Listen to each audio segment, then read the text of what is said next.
Call me mentally ill, but Ari Aster is currently my favorite director ever. After watching his 2019 psychological thriller Midsommer, I'm still gonna call it Midsommer. That movie blew my mind. So when I first watched this film, I wasn't like an expert on film. I didn't really care about films. I just watched films here and there. But this was the first movie that made me feel things that I didn't like. It sounds like a sexual awakening. It's not. I was traumatized, to say the least.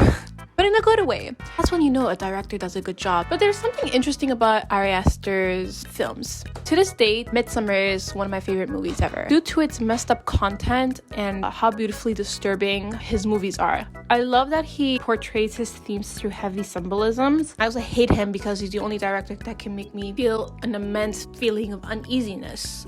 I keep talking about Midsommer, but let's also not forget about Hereditary. Hereditary came out in 2017, his first movie ever. That movie was also phenomenal. It's also messed up, beautifully messed up in its own ways. After my hyperfixation over this director, I did some digging and I found out that he was gonna do a new project with the one and only Joaquin Phoenix.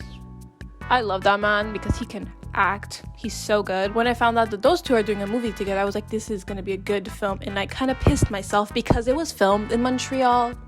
That's where I live.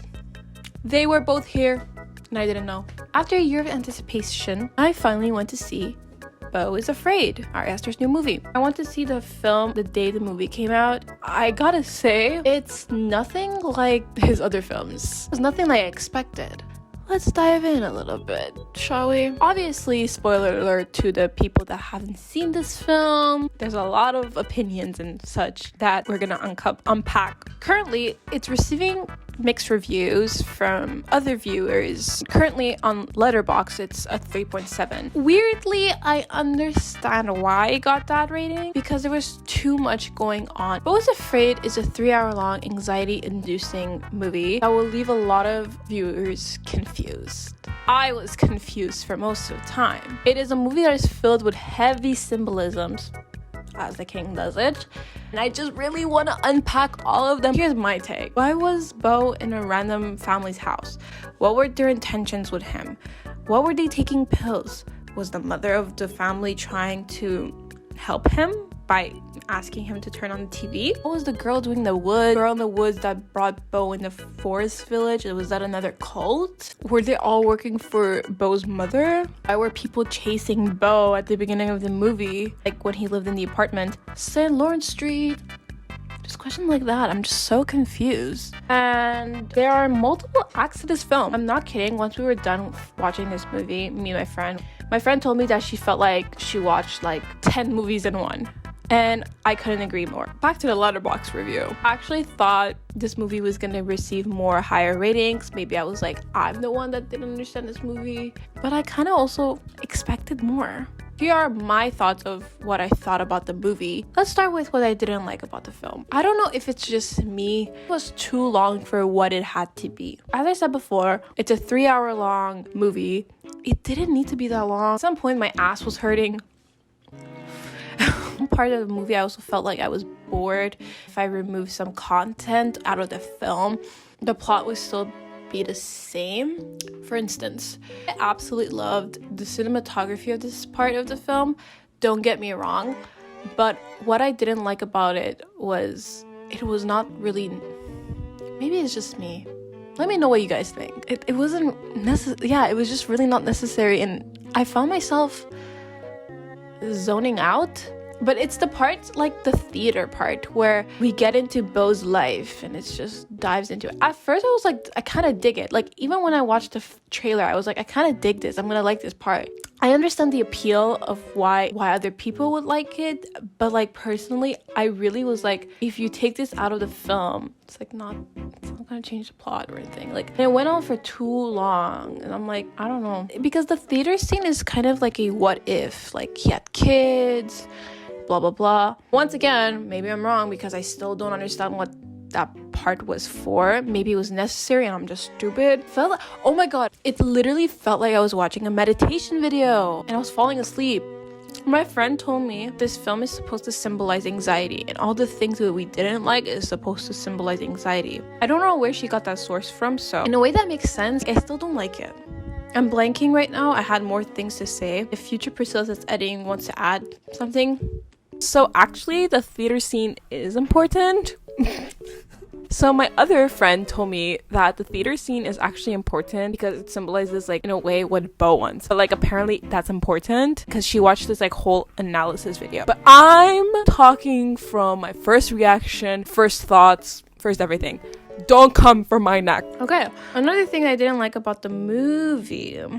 Where's the comedy? This film was supposed to be like a comedy psychological. Maybe I'm stupid. Like, I'm so sorry to the people that are watching and are like, this bitch doesn't know anything about this movie. But like, where was the comedy? Is the comedy the parts that like, cause like, okay, the entire theater was laughing some scenes, but it was like because things were getting really uncomfortable. For example, the sex scene between Beau and Elaine. I was dying of laughter because I was super uncomfortable. But was that like the point of the comedy? Like, I don't recall any comedy in the movie. Maybe Beau in his car, like smoking the joint, and then after the girls were just talking.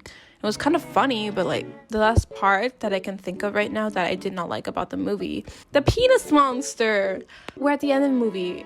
Beau is confronting his mother. Beau's mother is confronting Beau. Things are getting intense. The audience wants to know what's in the... He's excited too. The audience wants to know what's in the attic. And then we go upstairs and it's a penis. A giant penis. In a way, like, I did not like that. I was expecting more for Ari Aster, more realism that felt so random, but like a bad random. Ari Aster is adds a lot of weird elements to his film. Disturbing, weird, whatever. A good random in the movie could be, for example, the sex scene. Sorry, I can't stop thinking about the sex scene. It was too much. As much as I hated that scene, it was a good, weird element. It's realistic and it's meant to make the audience a little uneasy. The penis monster was just, it felt like it wanted to be weird on purpose. Like, I don't know. I understand that it's like supposed to be a symbolism. In a way, I was expecting more and more. It felt like he wanted to shock the audience just to shock the audience. It's just, I didn't like it because it felt cheap. Although I do have a theory on it. It is what it is because it's in the movie.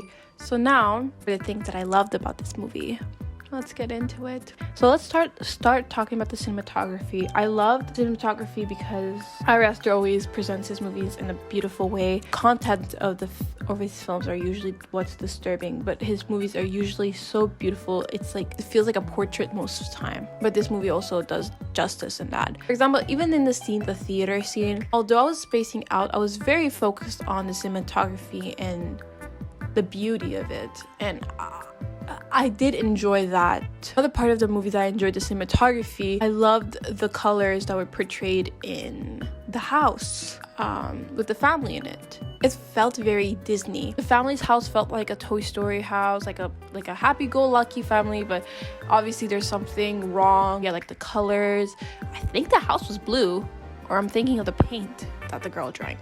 Ari Aster already did a short film with having like Disney cartoon Toy Story vibes. Let me look it up. I forgot what it's called. It's called Munchausen. It has a short film like that where everyone's happy, but someone's kind of deranged. And also the theme of the short film is similar to this movie. I think it was giving that vibe at their house. I also loved the girl's room because my friend literally told me that's literally your room. Because the room of the girl, I forget their name, I'm sorry, had K-pop and anime stuff on her walls, and it was pink, and I was like, that is the cutest room ever. Representing a teenage girl's room. The backyard, the backyard was beautiful. The house's backyard, oh my god. Cinematography of the flashback, let's not forget, with the AI guy. He's not actually AI. He's an actor called, I think, Armen Nahapetian. He's Armenian, clearly. Like, the flashback scenes were also really beautiful. Oh my god, my favorite one was at the end of the movie, the Truman Show vibes, where he's in an arena. I like the colors used, I like the ambience. Oh my god. And also the ending of the movie, like at the credits, while oh my god, credits while everyone was leaving the theater, while everyone in real life was leaving the theater, that felt a little, kind of shiver down my spine a little bit, because literally there was no end credit scenes with the black with text. It was just kind of text on top of the ending, like, Beau dies and then text on screen. There was silence in the credits while everyone leaves the theater. I love that shit. It was too good. Let's also talk about Joaquin Phoenix's performance. Absolutely amazing. That guy is so good. Obviously, if you guys haven't seen Joker, in Joker, he's absolutely phenomenal. He's also phenomenal in You Are Never Really Here, etc, etc. Like, and also just in this movie, the way he was portraying his emotions, I was anxious with the character. The way he was just going, I'm sorry, like, literally give this guy a rest, because it just felt like you were him or you were with him. So now, time for the theme of the movie. I absolutely love the theme of this movie. You guys don't know me personally. I could relate to a little bit of Lady Bird here and there. I wish that you liked me. Of course I love you. But do you like me? I could relate to a little bit of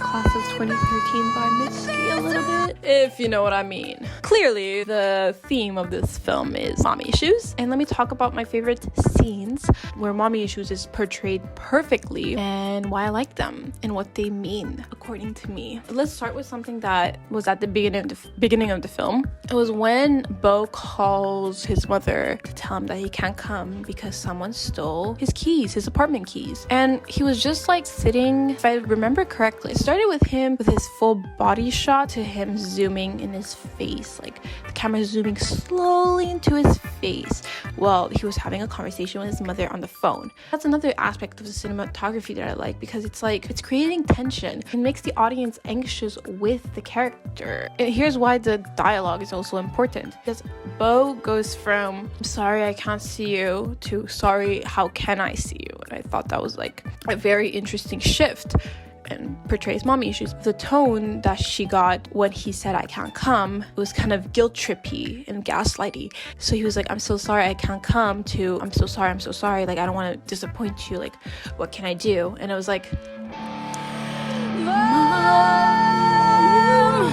I was a little triggered and just a little bit. In this scene, the keys were obviously not the issues, it was more the power dynamic. So another mommy issues element in this film that I really like was Mona, Beau's mother, and their really weird mom-son incest relationship. I'm very vague on my statement.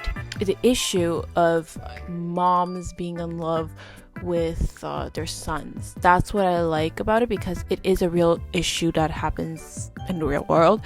I do like how it's portrayed. Believe it or not, there are some mothers that are in love with their kid. And there's a film after Beau is done making love to Elaine. His mom is not dead. It's interesting when she pops up. And after, when they go downstairs and they're arguing with each other, it doesn't really feel like a son to mother fight. It felt like a couple on the verge of breaking up with each other, because Mona goes, I gave you everything and you haven't done anything for me. And it's like, girl, he's your son, not your husband. Your son doesn't owe you anything. Your son is your son. And this is when we dive into the theory.